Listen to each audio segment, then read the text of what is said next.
Every month at GameRanks, we sort through all the mess in the mobile field and find you the best games to play. I'm Falcon. Today on GameRanks, the 10 best free iOS and Android games of August 2017. Now, as a quick disclaimer, these are free games, of course. We already did the paid list for this month, and we'd also highly recommend watching that. Number 10 is Nobleman 1896. Nobleman is a steampunk cover shooter taking place during the Civil War, and I'll say it doesn't revolutionize any of the specific types of gameplay it gives you, but the thing is it gives you quite a few different types of gameplay and it does it competently. Its main draw is its cover shooting and slightly QTE-oriented melee battle, but it also gives you a fairly robust planning platform as well as some base building elements as well. This is a fairly unique game, and there have been some people I've seen that have given it a little bit of crap, but if I'm honest, I totally disagree with it. This is a fun game. It's not perfect, and oh my god does it eat right through your battery, but the developers have said they are working on solutions for that, so give it a shot.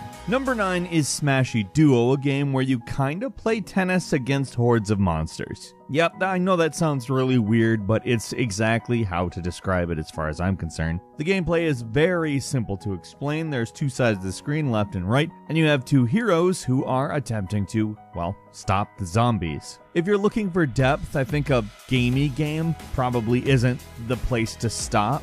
But if you're looking for a fun game that is actually very replayable and just immediately has a concept that's understandable and works incredibly well and also is a lot of fun, Smashy Duo is exactly what you're looking for. Number 8 is Silly Walks, a game where you control, well, at first a pineapple, but you can control up to 10 characters. Noodles, a cupcake, hot dog. Really doesn't matter. They all walk silly. And no, it's not related to Monty Python in any way. It's a goofy environmental puzzle game that you can sense a tiny bit of influence from Katamari Damacy in, but definitely walks on its own 2 feet. Pardon the pun. Number 7 is Rystar, an absolutely classic Sega Genesis title brought here to the mobile platforms. Rystar is kind of a convergence of 1990s things. It's like Sonic the Hedgehog meets Stretch Armstrong meets space-themed things. It's a fantastical environment, and frankly, it is a platformer that there are few in the caliber of. It is a fantastic game in which one takes control of the titular character and uses his stretchy arms to make it through a variety of different obstacles. And like other Sega Genesis games, it has an awesome soundtrack. It's free, there's no reason not to play it, especially if you haven't.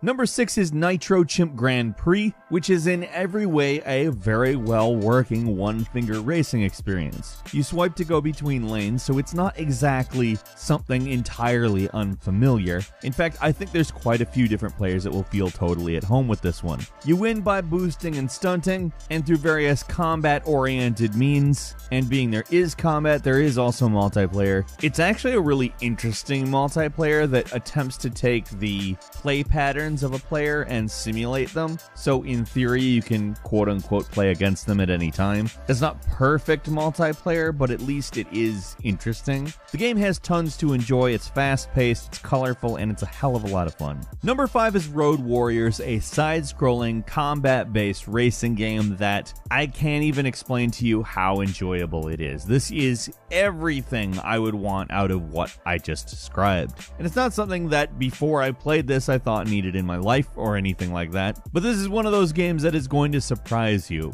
It doesn't look complex, it doesn't feel like something totally new, and yet it's so fluid and enjoyable. It's fun as hell, and it's going to consume you. Number 4 is War Wings, a dogfighting game that is way more than you expect. It's 4 versus 4 PvP dogfighting, and there is absolutely a reason Unity gave this a quote-unquote Golden Cube Best Game Award. Basically everything you could ask for out of a mobile dogfighting multiplayer game set in World War II era, it's here. And in all seriousness, this is such a fun game to play. It always feels fair, it never screws you, it's very fluid, and most of all, it feels chaotic in the way a dogfight should, without being so chaotic you get lost. Seriously, if this sounds even vaguely like it's something you'd enjoy, you will enjoy it. Number 3 is Combat Squad, a first-person shooter that manages to set itself apart from a very large amount of other first-person shooters on the mobile platform by actually having a good control scheme.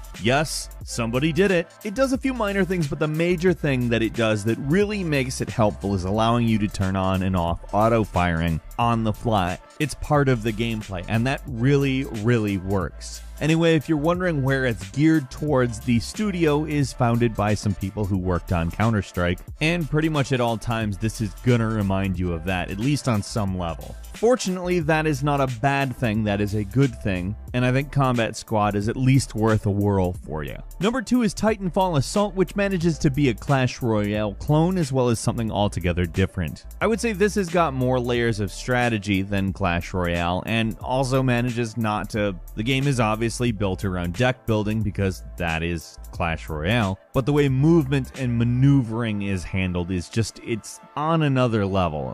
It's not to say that Clash Royale is bad in any way. I play Clash Royale every day. I love the hell out of the game, but it's nice to have something that feels different enough and yet similar that it actually feels like a progression of the genre. Serious kudos goes to Titanfall Assault. And finally, number 1 is Super Phantom Cat 2, which is absolutely just a gorgeous platformer. It is pretty much a traditional platformer, however, it is crafted with so much love, it can't help but set itself apart from a lot of other mobile platformers, in that it has not only just a unique look to it, but uses a lot of gaming tropes to its own advantage, and manages to make the genre feel fresh. That being said, if you're looking for something innovative, you're probably not going to find it here. What you're getting when you download Super Phantom Cat 2 is just a really, really good platformer that happens to look gorgeous as well. And if you're anything like me, that's not really something to scoff at. It's a good game, and so is the original in case you beat this and then feel like you need to play more of it.